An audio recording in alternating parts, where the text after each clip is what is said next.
Vă salut, dragi prieteni, și vă invit astăzi la un video puțin mai diferit, adică din biroul meu, pentru a discuta despre columbofilie în general și despre ultima mea vizită și ultimele experiențe avute cu crescători de porumbei în Olanda.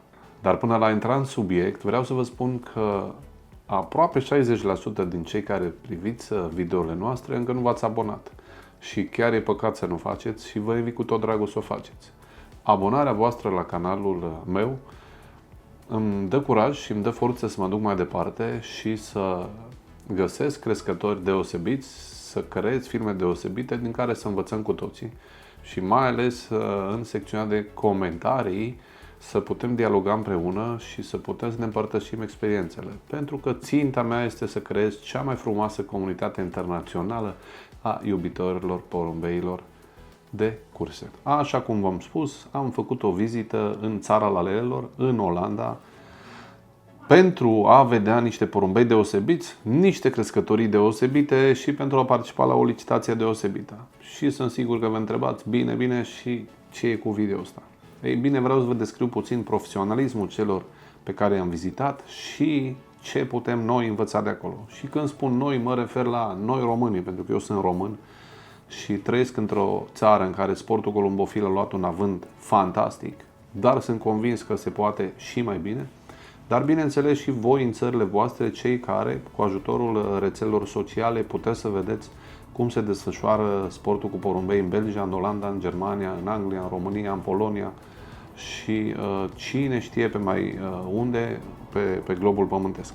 Am vizitat în această vizită programată de Sandu Huzu câțiva crescători excepționali la cursele internaționale de maraton, debutând cu Battenburg Van de Merwe, unde am văzut câțiva câștigători de locuri 1 internațional, inclusiv Barcelona, și de unde chiar am avut o surpriză ca fiul meu Eduard să-și dorească un porumbel. Culmea că în final nu era un porumbel de maraton pentru cursele internaționale, dar despre acel porumbel o să revenim cu o descriere mai pe larg într-un alt video. Am fost la Elema, unde din nou am văzut niște porumbei foarte frumoși și am fost primiți foarte bine de tandemul Vervici de Han, unde vă mărturisesc sincer că am rămas profund impresionat de calitatea porumbeilor. Deci, efectiv, primul porumbel pe care Michel Vervici mi l-a dat în mână, o femelă care a ocupat locul 45 Național Barcelona în 2025, m-a lăsat fără cuvinte și nu pot să nu spun asta. După aceste vizite, după întâlniri frumoase,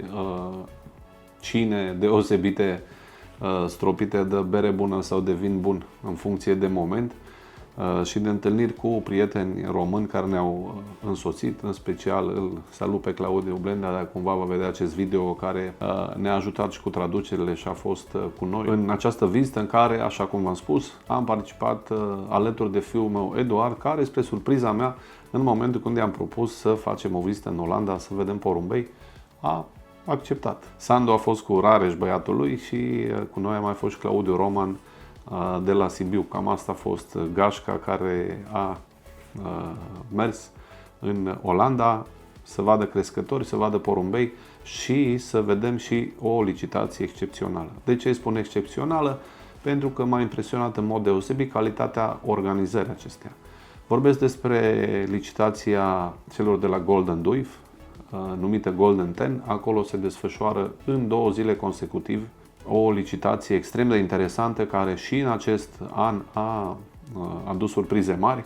S-au vândut porumbei de peste 2,6 milioane de euro, iar recordul l-a aparținut unui pui al familiei Van de Paș, de fapt a fiicei regretatului mare columbofil Van de Paș, care a trecut cu taxe cu tot de 150.000 de euro. Și acum ce vreau să vă spun de fapt este ce cred că ar trebui să facem fiecare pentru a spera că și în țările noastre, la un moment dat, vom avea parte de astfel de evenimente. În primul rând, avem nevoie de expunere internațională, mult mai mare decât cea pe care o avem acum. Porumbei românești, de exemplu, porumbei de deosebită calitate, plecând de la viteză și terminând cu maratonul extrem, în România cel puțin, pentru că știu situația foarte bine, avem porumbei de excepție și un campionat puternic în foarte multe zone ale țării. Lucru confirmat și de porumbei tot mai mulți care pleacă din România spre diferite țări de pe glob și inclusiv de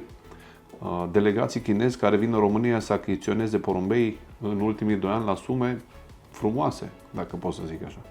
În schimb, cred că expunerea internațională lipsește foarte mult și cred că ne mai lipsește un lucru care se remediază, dar se remediază încet. Să vorbim de bine unul despre alții.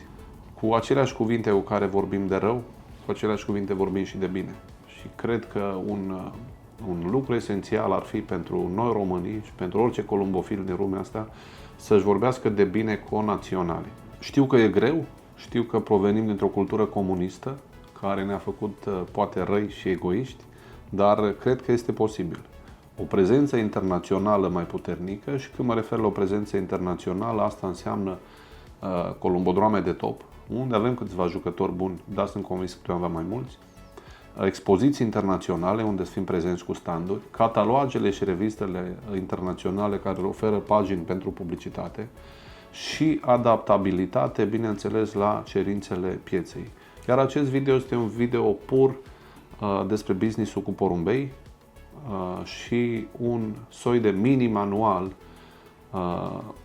prin care vreau să transmit celor care sunt interesați de acest lucru, celor care vor să-și rotunjească veniturile din acest lucru și au și porumbei de excepție, ce trebuie să facă, ce trebuie să regleze pentru a fi și mai vizibil pe piața internațională. Marketingul este un lucru important și să știți că nu lipsește nici în columbofilie. Nu mai așteptați să vă promoveze altcineva. Promovați-vă singuri. Este o investiție care se întoarce înapoi, dacă știi să o faci corespunzător. Să fim serioși pe termen lung. Un nume bun se construiește în timp și dăinuie decenii.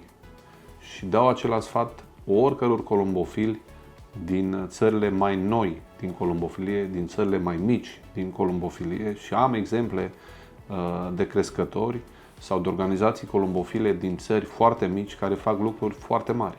În Slovenia există un columbodrom, Avirins, care a căpătat recunoaștere internațională în ciuda faptului că Slovenia are în jur de 200 de columbofili. Și totuși, Gaspar Tompa, prietenul meu, face o treabă extraordinară acolo, unică în Europa. Anul acesta a avut 3 curse de 500 de kilometri ca și finale a columbodromului, iar marele premiu l-a câștigat porumbeloasă. Este unic în Europa și este doar o dovadă că, prin multă seriozitate, nu contează unde te afli, poți să faci din pasiunea ta și un business și un lucru făcut la superlativ. Licitația despre care v-am povestit a fost organizată într-un mod excepțional. Pe lângă marile numele columbofiliei din vest, au fost prezenți agenți și cumpărători direcți din China, din Japonia, din Arabia, din Anglia, din România, pentru că n-a fost doar noi, dintr-o grămadă de țări și foarte mulți au licitat prin agenții prezenți în sală și, cum v-am spus, vânzarea a fost una deosebită. Peste 2,6 milioane de euro și un record de 150 și ceva de mii de euro cu taxe cu tot pentru un pui. Iar prețul mediu per porumbel a fost de 16.000 de euro. Impresionant.